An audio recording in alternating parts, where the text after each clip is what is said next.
of Hercules once thundered through the years.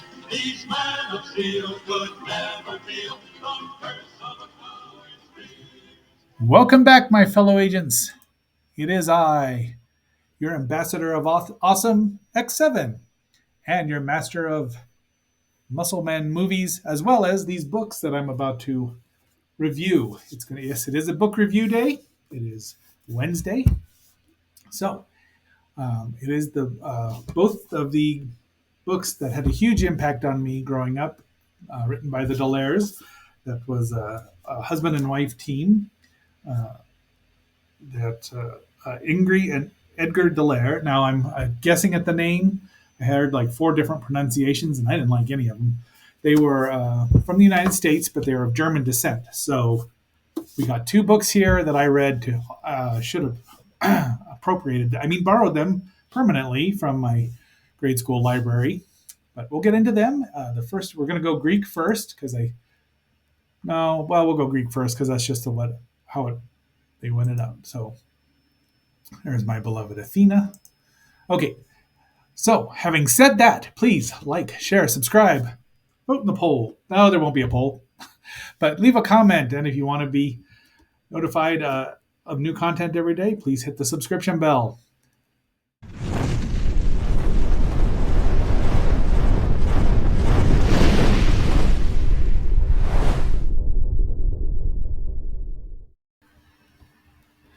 All right, our first book today is the Dallaires Book of Greek Myths. Now, with both of these books, let's put myths into quotation marks simply because there are people who still believe in these deities.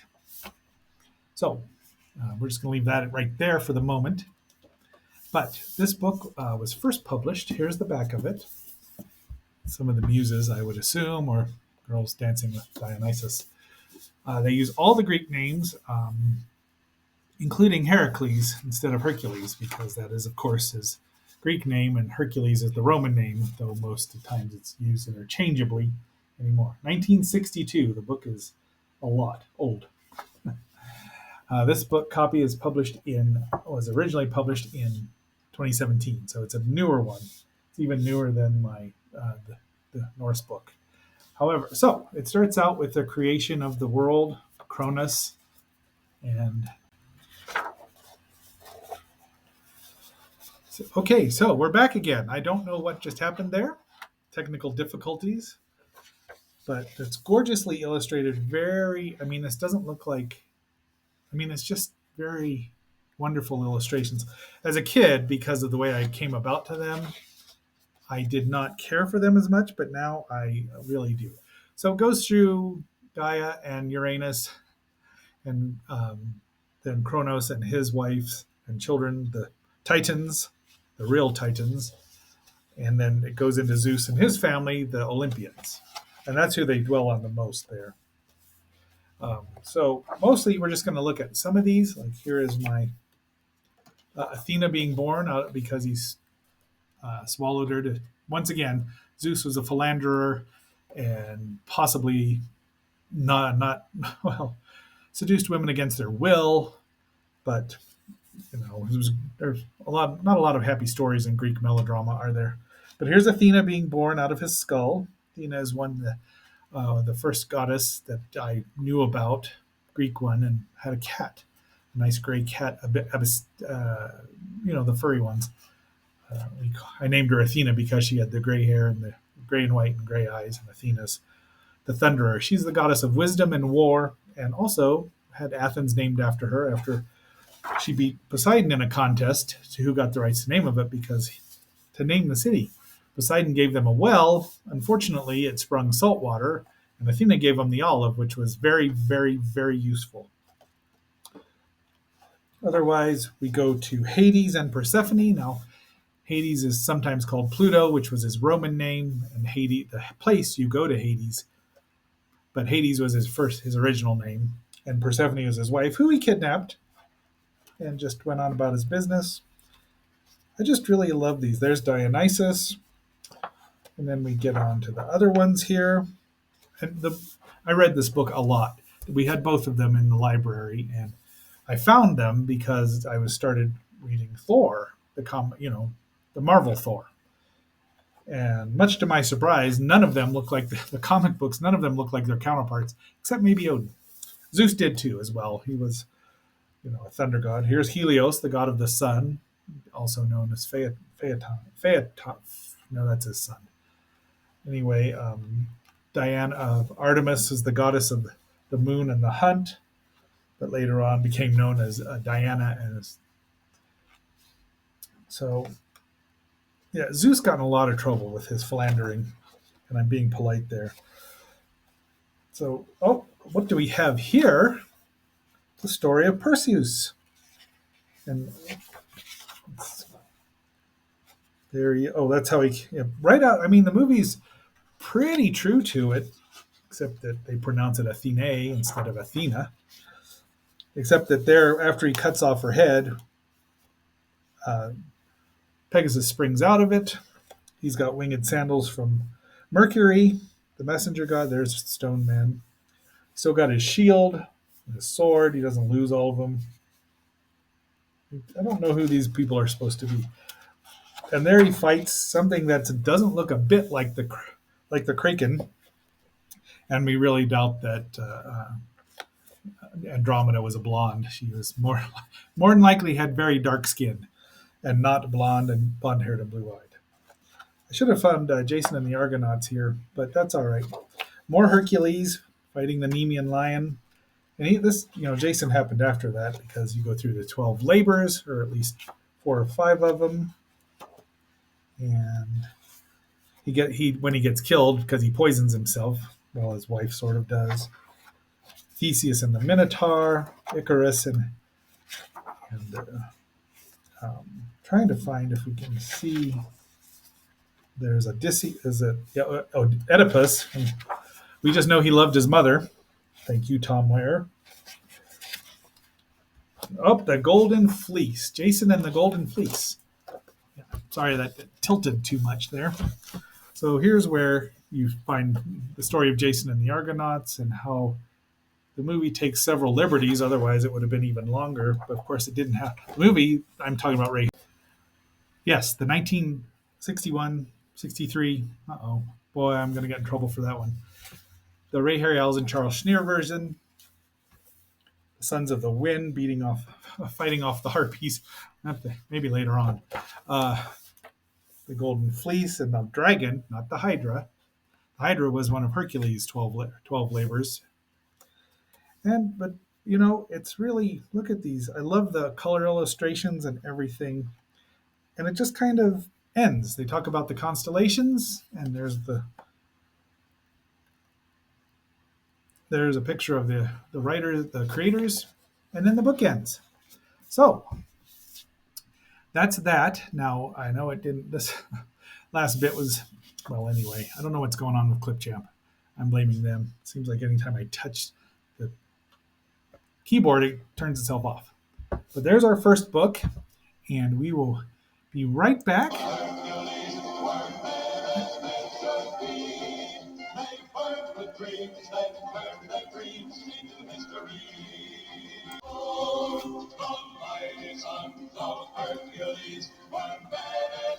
All right, my fellow agents. Here's part 2. Hopefully, it won't take too long. And yes, I'm going to use the Sons of Hercules are mythic as well. And this book was first published in 1967. However, it probably was the first one I read due to the fact that Marvel was publishing a Thor comic book and not a Hercules or Heracles comic book. So Marvel also used the term Pluto for Hades. But be that as it may, I read this one a lot too, and coming to grips with there's the Valkyrie and Odin on his eight-legged horse and his spear Sleipnir. You'll have to forgive me. I am not Ocean Kiltoy who speaks. I don't know a lot of. I can say Jotun now and Mjolnir properly, although as a kid we called them Juttons and Mjolnir. We didn't know that Swedish how that worked. There's the 9 realms, and that's when Thor would swear by the 9 realms, and Superman told him his went to 11. So you can figure out what happened from there. That was in the Justice League Avengers crossover, greatest comic book series of all time. Be that as it may, it goes through the origins of the world, the first gods and giants. There's my original bookmark here. And we get some really, the illustrations once again are great. They've done more books, the Delairs, but these are the only two I have, and the only two I've ever read. I'd like to get some more. There's Ymir and his ice cow or frost cow, and how he brought the first gods to life. That would be Odin and his two brothers that they never mention after this. And then they kill him. Look at how fair they are. Blonde-haired and blue-eyed. Didn't know Odin was going to be such a wanker. Not the philanderer that Zeus is, but he does have his moments. So, and then you get the creation of the world, and there's a really nice, we've seen this picture, or we'll see it momentarily when I wrap things up, how the days and nights go, and apparently, if you're up that far north, the nights are long. And then then it goes into the various gods and what their powers were, or their strengths and weaknesses. But we go to Yggdrasil first. There's the dragon down there that's trying to destroy the world tree. And then we get to, of course, the Thunderer. Now, this does not look like any Thor from Marvel Comics. DC Comics had a red-headed Thor, and I think that the Blue Beetle quipped to Booster Gold that he always thought he was strange. I always thought of Thor as a blonde. Nice little nod, intercompany there. But this is probably the real Thor with Mjolnir, which has a tiny handle because Loki, when he got made. His two goats who have names. He's got two sons that traveled with him occasionally. His wife is Sif, the goddess of the hearth and the field and fertility. So not surprising. He only had two sons. He also had another wife who I should have put in here, and I probably will because she did not look like this. And there's Loki. We get Loki, and look at his monstrous brood. There you go, Lilith. There's Hel herself, the Midgard Jormungandr, and what they call the Fenris or Fenrir wolf. He's got a couple different ways, but there's Loki, or Hel herself, not Odin's daughter. There's the gigantic wolf. That's how the god of war Tyr lost his hand. Then there's Balder, pardon me. I just like this. This is the painting that they used with Thor or Odin and his Valkyries. And they go through all these stories. There's a lot of stories about Thor and Jotuns. He traveled with Loki and the different guy. I did want to get Freya in here, but there's Thor in drag. Loki, of course, himself could be male or female, depending on his whims. I mean, that's well established in here because he birthed the eight-legged horse. Let's see, where are we here? More, yeah. And there's Jormungandr, Thor's mortal enemy. Tyr was the mortal enemy of Fenrir, and Loki and Heimdall were mortal enemies. So they end up, of course, in Ragnarok. Ragnarok around the clock, and how their world was supposed to end. Now, Marvel's done several versions of Ragnarok several times. Oh, speaking of Ragnarok, woo, woo, woo, woo, woo. We'll get to the Stooges. But there were signs of how, Marvel's, I love the Thor Ragnarok movie. I think it's one of their best, but definitely top 5.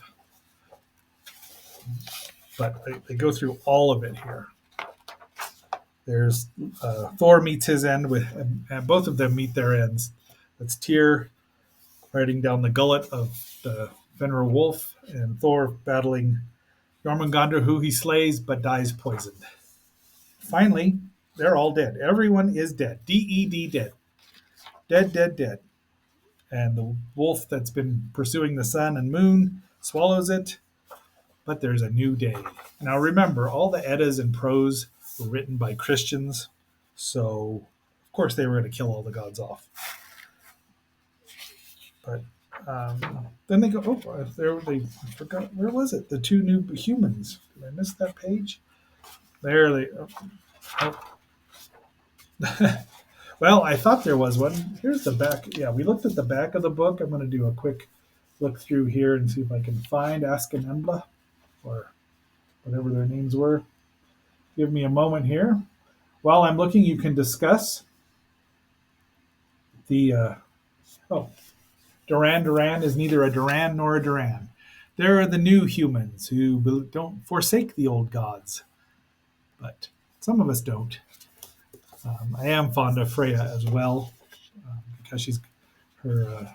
She's, see if I can find her. There's Frigga or Frigg and the goddesses. There she is. I was raised by Witch's Boy. I can see more. Well, I was raised by Witch's Boy. I know, Lilith. Sorry. Where are we? There's Freya's wonderful necklace. That's what caused a lot of problems. She was not from the Aesir, Asgard. She was from the Vanir, I believe. Oh, and they go over the Valkyrie and Valhalla. They don't go over Helheim very much. They do make it seem like Hel and Sleipnir is the name of the horse. Sorry, I thought that was his frickin'. There she is. Yes, with her son and her chariot drawn by cats. That's what I was looking for. So, didn't have any problems this time. You rat bastards. What's going on, Clip Champ? Giving my partner problems. too. But I highly recommend both books. They're not cheap, but they're and this, for some reason, the Norse book is even heavier. But this got the Norse myths, the Norse stories, let's call them. The Greek stories got saved, more of them through plays and things like that. Well, these are, there's only like 2 or 3 long writings about this. So that might be why there's just not as much material. Be that as it may, let's wrap this up. Thank you, Clip Champ, for not being a butt. Look, there's Higgin Toot, because he rocks.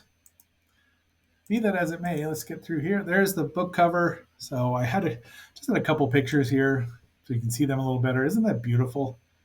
The sun and the moon there. And there's Odin and his 2 forgotten brothers, Thor, and the final picture. And now we're done. So that's our episode for today, my fellow agents. I hope it isn't too disjointed from Clip Champ crashing down on me. But until our next assignment, also please enjoy the little, it's not really a trailer, but it's a video homage to the Sons of Hercules.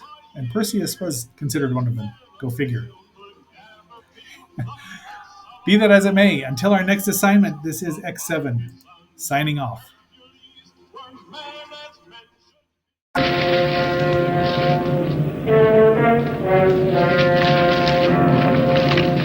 Through the centuries, in olden times, there lived the Sons of Hercules, heroes supreme. They roamed the earth, righting wrong, helping the weak and oppressed, and seeking adventure. They were the mightiest of mortal men. The Sons of Hercules. The mighty Sons of Hercules once thundered through the years. These men of steel could never feel the curse of a coward's fears. The mighty Sons of Hercules were men as men should be. They burned with dreams, then turned their dreams into history. 100 giants, brave and bold, they ruled the world in days of old. The mighty Sons of Hercules were men as men should be. They took the